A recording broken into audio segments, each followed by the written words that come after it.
go. Good afternoon. State your name. I am Charles Chuck Papp. My name is Chuck Papp. The third. No, actually, Junior. I'm a Junior. Yes. Okay, Chuck Papp Jr. Chuck, how did you get into GBV? Well, short story is I got some CDs at the library and just started listening to it, and it just hooked me. I remember it was I had along with a Tobin Sprout solo album, I had Kid Marine, and I also had B1000 and Isolation Drills. That's kind of what got me into it. Mainly Isolation Drills, isolated in the car at a very loud volume, because it's that one that hits, like especially at a loud volume. But I actually saw them twice before that, and wasn't a fan. Like, it didn't click with me right away, and I had seen them twice. I went to the Hair Arena show to see the Breeders, and I left an Afghan Wigs fan. Didn't dislike or think much anything of Guided by Voices, and then I saw them at Edge Fest, which whenever you mention Edge Fest, a bell rings. So I saw them at Edge Fest, and still didn't know anything about them. Basically, my first thought of them was, I remember somebody asked me, "What did you think of GBV?" I was like, "They're cool." It was like 1, 2, 3, 4, 1, 2, 3, 4. So that was my first impression. I didn't really think much. I remember laughing at Bob's Bill Cosby sweater, a Cosby sweater that he was wearing at Hair Arena. I thought that was funny. But yeah, I wasn't a fan right away. It didn't click with me, and then when it did, oh boy, it's not a cult. When did it click? It clicked with those CDs. It clicked with those CDs that I got from the library. Because I'm a cheap ass. I'd go and get a stack of CDs from the library and burn copies of them. And so those are the ones that I had burned. I still have the burned copies of them, actually. But why would you pick up Guided by Voices? Just because I had heard of them. I saw them. I had heard.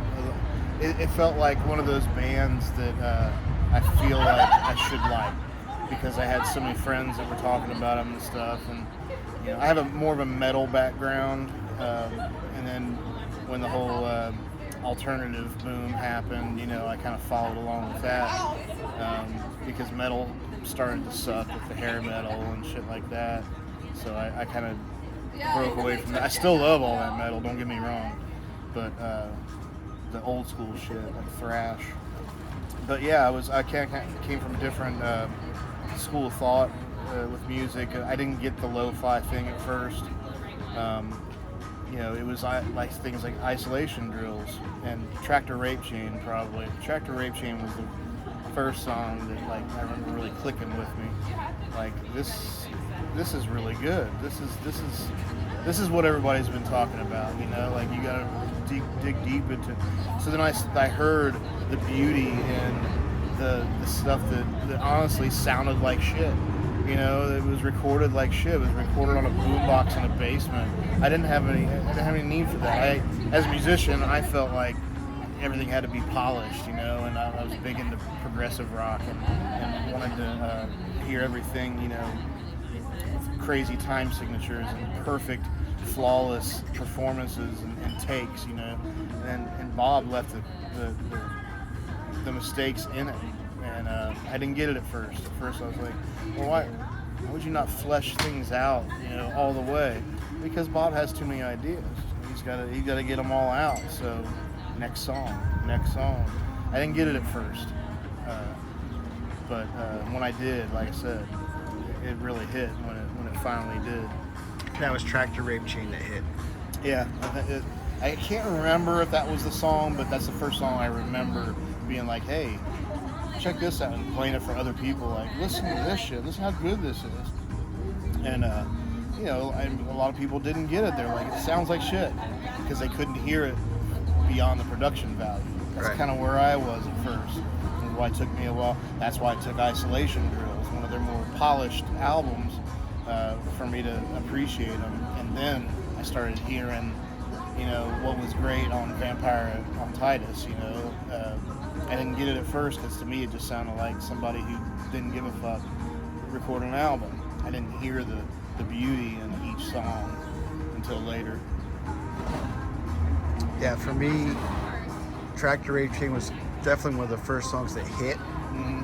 When you listen to it and it's like, oh, this is first it sounds like garbage. Yeah. Somebody recorded it in there in a trash can somewhere. Yeah. And then Yeah. at some point you're like, this is catchy. Oh, this is catchy. Mm-hmm. And then at some point you're like, holy shit, this is fucking genius. Yeah. This is unbelievably good. Mm-hmm. Like, to me, I think every GBV fan goes through that point where you're like, it hits.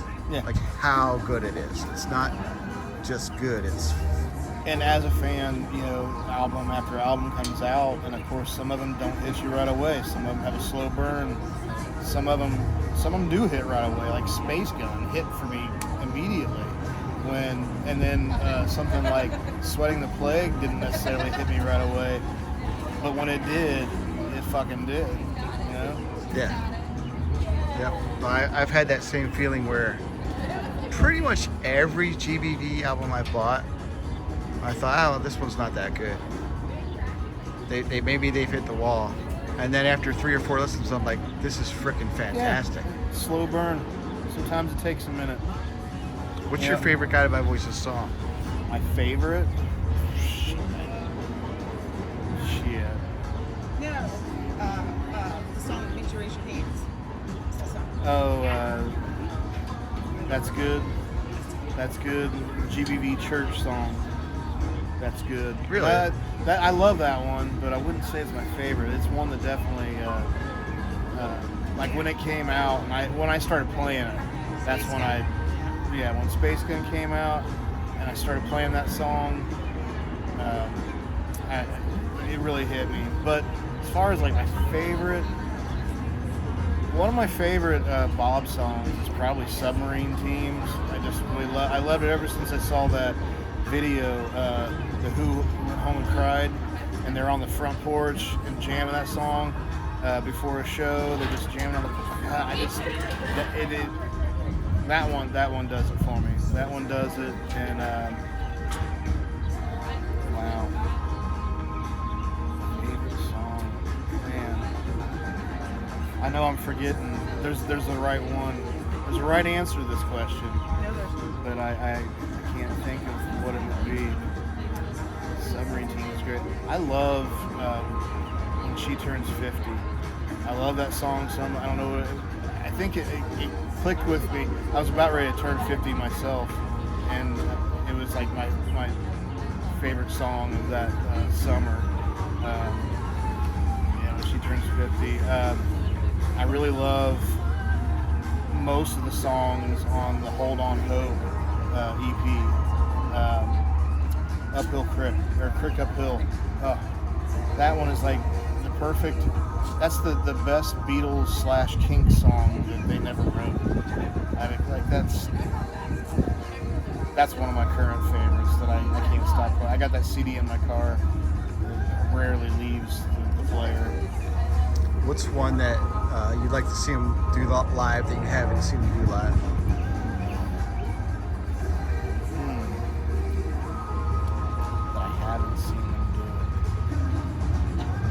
Most of the songs that I would really like to hear are Bob's solo songs. Honestly, I like Submarine Teams. I would love for them to do Submarine Teams, and I think it's worthy, especially the current lineup. I think they'd slay it. It'd be so good. I kind of go back to Pollard's solo albums more than I do even GBV's. I ran into Bob recently at a bar watching football, and we got into a conversation about it, and I said, I just find myself going back to your solo albums, going back to Kid Marine and Waved Out and Not My Air Force. Those ones really, like, I think when Bob does a solo album, he throws everything out the window and it can be anything, and that's what I like. Like, without, it's like he goes in a different area without being Circus Devils or Acid Ranch, which is the far out there, kind of Bob stuff. It's more accessible. His solo albums are more accessible, but just as classic as the GBV stuff.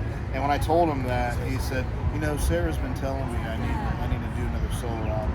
So I'm hoping that's in the cards. We had talked. You talked about Submarine Teams as a song that means quite a bit to you. Yeah. We had a conversation about myself being a Guided by Voices fan from out of town, from out of Dayton. Right. And when I come here, I feel like I'm in the land of Oz, or I'm Alice in the worm. What is it? The whole Through the Looking Glass. Yeah, whatever it is. Right. It's mythological. So today I went by the Submarine House. Mm-hmm. There's a couple of those. Is it a chain? Submarine? Yeah. And I can't help it. When you're driving around Dayton as a fan who's not from here, you see how much influence. It's very obvious that roads like Alex Bell, Philadelphia Drive, Dayton, Ohio, 19-something and 5. When I drove by Submarine House, I immediately thought Submarine Teams. He must have gotten that from there. Is that? Do you know? I don't know if that's the case or not, but I do remember, like, in that documentary that they talk about, he misread a sign that I think it said Motorworks, and he read it as Motor Pranks, and that became a song title. Like, that's kind of how he works, and the fact that it's, in Dayton where he's getting these ideas, it's a lot easier for us natives to pick out exactly what he's like. Strawberry Philadelphia Drive. Shit, I drive over past Philadelphia Drive on the way to work every day. So it's kind of cool, and it's weird how y'all are like looking at Dayton, Ohio, the mythological land of Dayton, Ohio. Which, when Bob says that, it's kind of tongue in cheek, kind of a joke. But that's how everybody looks. It's so weird that this is my hometown, and people come from all over the world come here and celebrate Bob's music. It's a fucking trip. It really is. I can't tell you how many times I've seen posted. Somebody comes through town and they see the Need More road sign. That's Need more songs, man. Need more songs. That is the way he must have felt, because he doesn't stop, does he? Do you remember the first GBV song you ever heard? The first one? Nah, not really. Like I said, I could if I looked at the set list of the Hair Arena show, whatever the first song was they played. That would have been the first one. You said you had some Tobin Sprout CDs? Yeah, I had. Figure 4? No, I didn't know anything about Figure 4 yet. Shit, I got a lot of Bob vinyl and Tobin vinyl and everything, related to Bob. I don't have any Figure 4. What's your favorite Sprout song? I really love that when you and I went and saw him in Columbus, that album. What was that? The title track? Future Boy, Man of Tomorrow. Yeah, Future Boy Today, Man of Tomorrow. I fucking love that song. Still, I just love that song. It's probably not. I could probably think of a better one. It's like Soul Man is amazing, I can't really think of any other ones. There's some good ones. There really is. Mincer Ray. Mincer Ray is a great one. Yeah. That Future Boy Today, Man of Tomorrow. It's an earworm. Yeah, and there's a song on that album, Just One Kid Takes on the World. I think it's on that album. Yeah, it was a single, I think, that on the 7-inch. That was when my nephew Owen, who you know, came to Heat Fest many times when he was little. I feel like I should take my shirt off just hearing his name. Yeah. No one wants that. But that album there, like those songs, Future Boy Today. When I hear Future Boy Today, Man, It's Tomorrow, I think of Owen.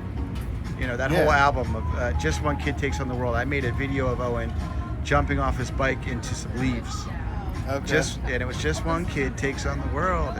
So that album for me has this, and then you and I pretty much bonded over Totally. at that time period because we kind of knew each other Yeah. from Heat Fest. And I was going to the show in Columbus. I gave you a call and said, Chuck, you got to come. Well, I'd posted on Facebook about my car being broke down. And I was like, Was that hey, how it happened? anybody going to Columbus? I was trying to hit you. And you're like, yeah, I can come through and get you. I'm like, fuck yeah. And yeah, that was like, we were bros ever since, for sure. a bonding experience. It was. I think there was some White Castle involved. White Castles and passing out in a hotel room. White Castle on our breath. So you never remember. Yeah. What's your favorite GBV album? Under the Bushes, Under the Stars. Because I think that's the epitome of it's a good mix between the lo-fi shit and the more fleshed out in the studio, you know, sounding a little more polished in the studio. It's a good mix of both. You know, some albums are a little stronger one way or the other. I think that's a good place to start. Solid album. What's your favorite song on that album?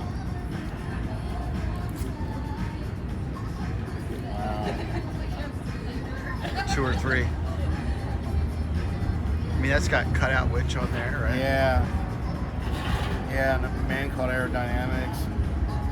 Yeah. I can't answer that, Steve. What's your favorite GBV lyric, or I'll say Pollard lyric? It would have to be, I am a scientist, I seek to understand me, I am an incurable and nothing else behaves like me. That's the one. Definitely. I mean, there's so many good lines. Just little things here and there. I keep talking about submarine teams, but you know, it's swordfish swallower, the play on words. I love that shit. Yeah, Bob's a poet. Yeah, totally. He's a poet. Yeah, we talked about Owen. Owen's a senior in high school. He's going to graduate. He's got some plans. He's going to move on. And I was with him the other day, and he said, "You know, Steve, this one lyric is starting to hit me really hard. It's old friends you might remember fading away from you." Yeah. From the Gold Heart Mountain. It's funny, like it's usually it's a lyric or something that hits you, and it's like hits your soul. Yeah. Yep. And I'm with you. Like on different albums, there's different lyrics that.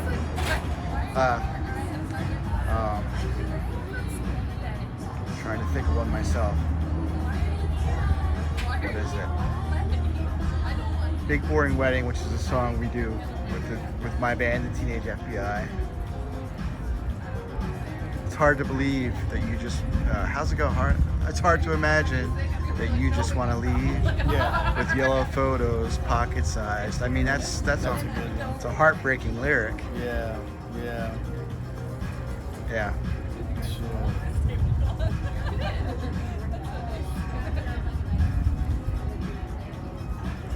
So what does GBV mean to you?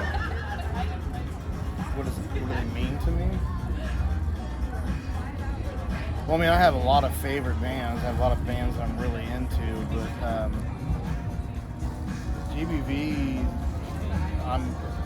I'm just in love. I'm just as in love with the fans of the band as I am of the music, and I can't say that about any other band because I never really got to know other fans of bands, you know.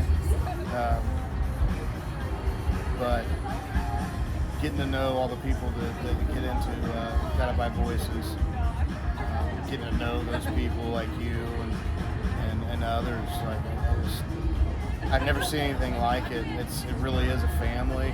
People take care of each other. You know, we had a tornado that came through this area a few years ago, and people reaching out just with well wishes and even money. I had people send send us gift cards to Home Depot. It turned out we didn't even need them because we live in a condo unit and things were paid for the most part. So I got to pass that on to another GBV fan in the area who wasn't as lucky as we were. And I remember giving it to him, and he it wasn't even anything that I did. It was something that somebody did for me. I was just giving it to him because we didn't need it, and he cried. He was so touched by it.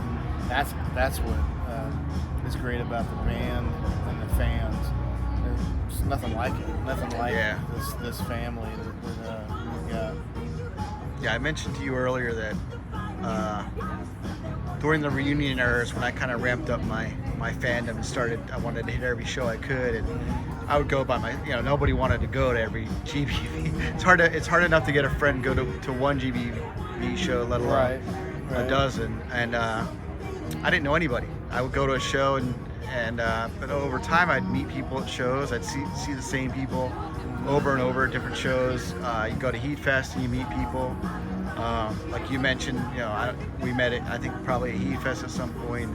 I don't think I could go to a show now anywhere in the country and not run into someone that I know through that fan community. And I always wonder, does Bob realize?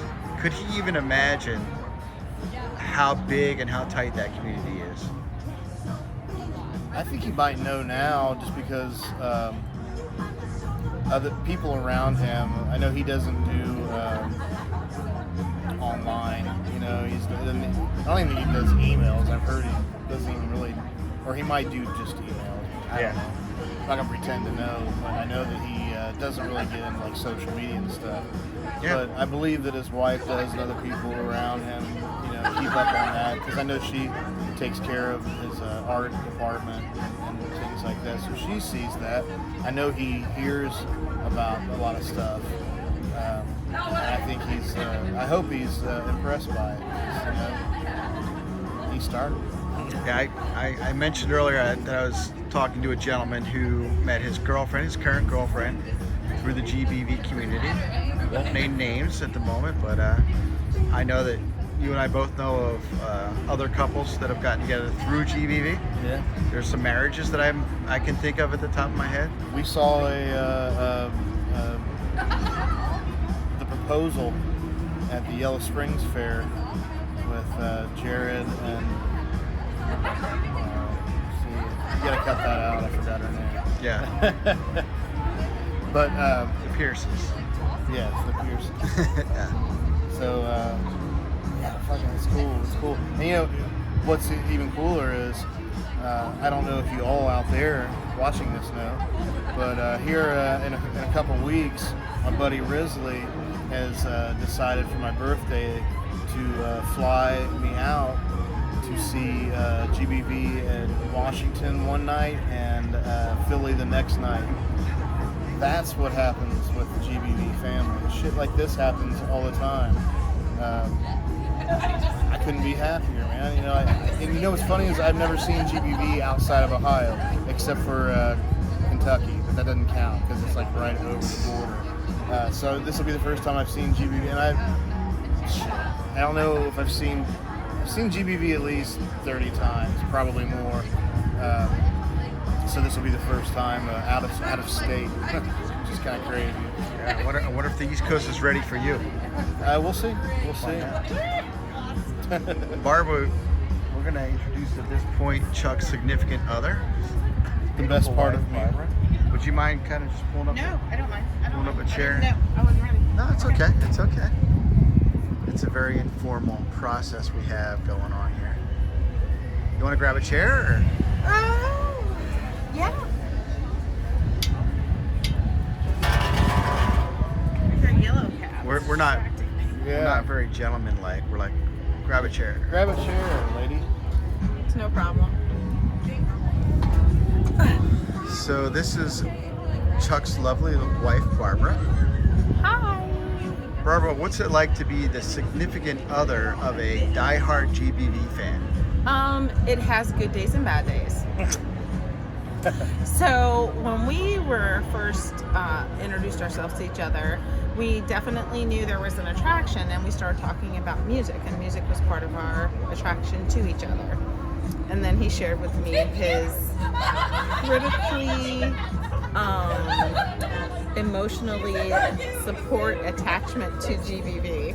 And I was like, okay, that's fine. I can dig it, and I'll get into it. So I have had more people in my life from Guided by Voices that has been an incredibly support system, and it's different than anything I've ever experienced before. And I think that's the difference, as opposed to being just a fan of a different type of a band. I've always tell people, not to interrupt. I always tell people she's not really a fan of the band, but she's a fan of all of you. Yeah. So I met people, and they're in my life now and daily, and their support has been immense. And it's the interconnection and the support and the safety you feel being a GBV fan. So the music brings people together to build a community. So that's what I have discovered with being with him. I didn't have that necessarily outside of work in any other realm. So once we got together and I discovered that, I was like, okay, you're going to see GBV? It's all good. What, do you like GBV? I do. It took a while for me to decide if I liked them. I had to listen to lyrics a little bit deeper, and as I've made friends, they point out more songs to me for me to appreciate. I'm not a big deep dive person into albums, and there's so many hidden Easter eggs, for lack of a better word, in so many of the songs that can relate. And it may not even be what Bob meant when he wrote it, but it means something to someone. And they share that aspect with me, so I've learned to appreciate that. So I like them more than I once did. And when we were in COVID, Bob and the group did a live stream, and I was working from home, and I had my door open, and I was like typing and trying to do my job and having meetings and everything, and I shut the door. And Chuck came over and he was like, "Why'd you shut the door?" And I said, "I kind of can't focus because I know too many of the songs." And his face like beamed, because you can't help it. You start to learn it and you feel it and you start to move and you're like, "Oh, I know this one." And I was like, I am totally losing focus and I'm supposed to be working. So it's a slight addiction. It's like the sugar addiction. You start getting into it, and the next thing you know, you like it. Yep. You like it. It's really the same for a fan. Like, we talked about it. A lot of it didn't hit us at first, but slowly it's like, wow, this is a great lyric. This is a great melody. This is a great chord progression, whatever. Absolutely. Yeah. Absolutely. Yeah, I remember, for me personally, my niece was taking piano lessons, and she's a really good singer, and I taught her, Smothered in Hugs is basically a three chord song, and I taught her those 3 chords and the lyrics, and my sister heard my niece singing it, who's her daughter, and she said, "Wow, this is an absolutely amazing song." Yeah. But I wouldn't have known it based on the recording. Right. But when you listen to the lyrics, it's like, wow, this is some pretty deep stuff. But there was I remember a time when you said that you really liked the song Teenage FBI from having heard me play it, because I'll play different stuff. So you probably heard me playing some of the songs more than you actually heard the originals. Yeah, and then I got in the Submarine Team. There's another one you like. Yeah, I do. Absolutely. And that's probably based Bullfrog. on here. The Bulldog Skin. Yeah. Bulldog Skin, yeah. Bullfrog.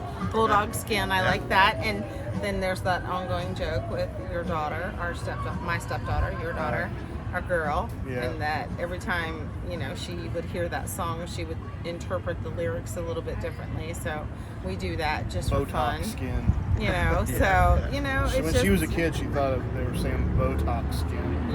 But every time. That's what it is to me. Like, yeah. That's So just what it is even now. our girls, though, have a connection just because we always listen to this and there's different things. Haley also said when she was younger, I don't like that guy with the fake British accent.